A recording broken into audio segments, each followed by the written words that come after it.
it's tough. It's not really fair. Honestly, it's not to compare the two. One is clearly the best player, when the other one is one of the best players on a really good team. Right.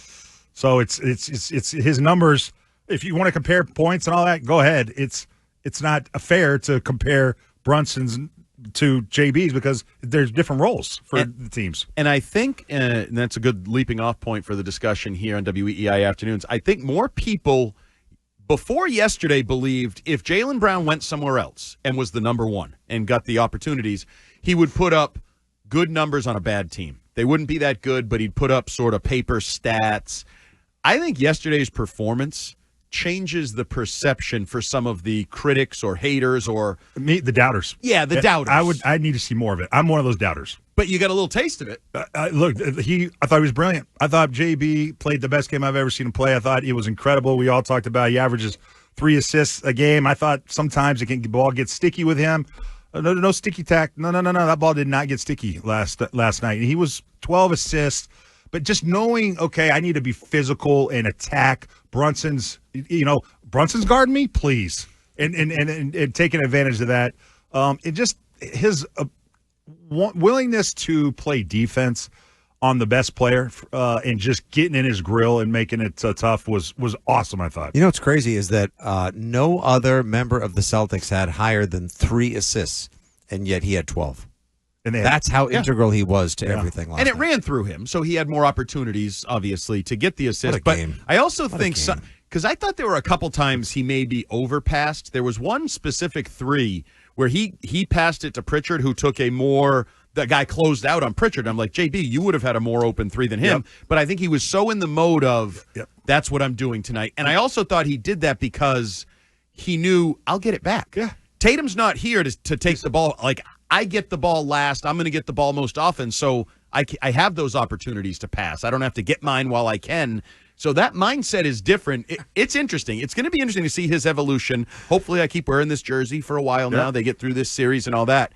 This evolution here, because now the expectations are higher. Now you got 2 top 50 all-time players on TNT saying, well, who's best? Like, we're going to have like this Rocky Apollo fight tomorrow night. It's going to be hype. Right? It's going to be hype. So now the expectation is even a little higher because less people think he's going to be sticky with the ball or turn the ball. Now they're like, well, do it again. Give me 12 assists again. Yeah. Cornette. Let's see you do it again, Cornette. Right. But do you think that maybe the Celtics should almost look at, instead of just how many threes can we throw up, it's assists. How many assists can we get in a game? Like because that, to me, that's such a great for this team that wants to shoot a bunch of threes. If you have high assist numbers, I know you got to make the shot.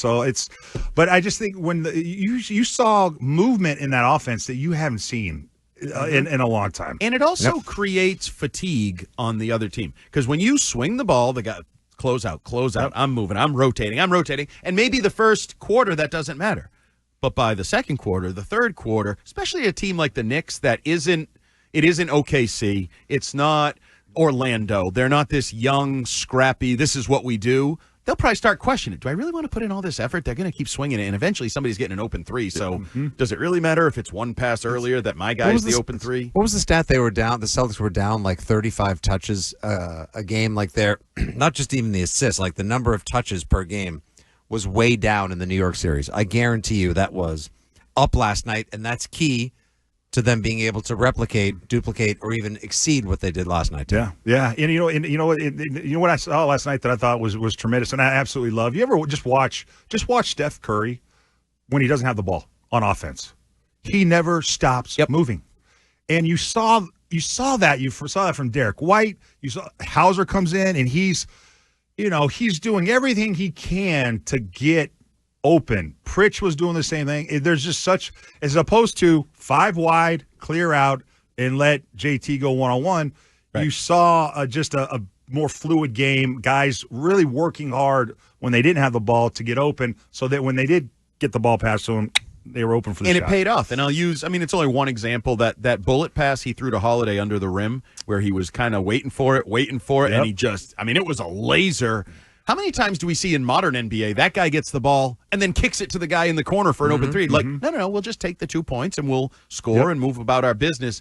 I loved the way they played last night. That's a great indication of just they they were smart in those moments. Like they weren't just hucking up threes; they were playing smart basketball. Correct, smart basketball and basketball where they were all on the same page. And I'm not going down the road, Fitzy. I'm not going. We haven't even said it. The words haven't come out of our mouths. We're not talking about Jayson Tatum. We're not comparing anything. Good, we're just talking They're about not a better team without him. The style and execution that was enjoyable to watch last night, right, Ted? Yep. And I really enjoyed it. Was successful. It worked.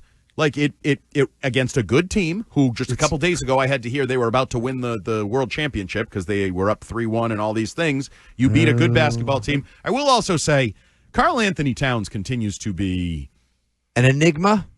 Less than an enigma. Underwhelming. Not great. Not great. Like he's frustrated. You can see it with him. Like he reacts to everything. He is not. His body language is not my favorite. Yeah, and there's no flow to his game. It doesn't feel unlike Luke Cornett, who reverse dunks. I will never forget that. Like that is the look on Wick Grossbeck's face afterwards. Like if the phrase "Holy Schmidt" could actually be a face, it was Wick's afterwards. He was. Yeah. Just like, I've been waiting for this for years. I think guys that put murals in their own house of themselves or over their bed are doinks, dinks, whatever you want to call them. I won't keep going. Oh, Big Cat does? That no. If I were Luke Cornett, I'd put that over my bed. My garage reverse would be dunk, and I'd make sure it says like, my stat line and what the elimination game against the Knicks. I'd gallery wrap the walls in my gym with me reverse dunking on the Knicks. That is glory days. Tell your grandkids about that, and show them the video because they might not believe it. So here's a question heading into tomorrow night. So we were talking about how the Knicks are going to maybe try to hide Brunson from Jaylen Brown. You guys don't think it's possible.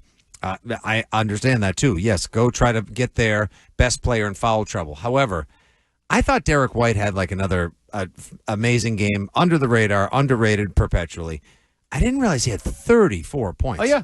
To which this sort of leads to this question: what if the Knicks do everything they can to stop? Like, what if they make him a point of emphasis tomorrow night? And now he'll try to find a way to get his. Yeah, He'll get his. He'll definitely get his. He is a professional, crafty. Professional basketball you want to take player. away his three-pointer? Oh, okay. Then he'll just take the ball to the rim. Do you see how many times he shot? I mean, he was on the free throw line all game. Or he could end up being the guy most free throws I've ever seen him shoot in the postseason. He could also be the guy that ends up with 12 assists tomorrow night.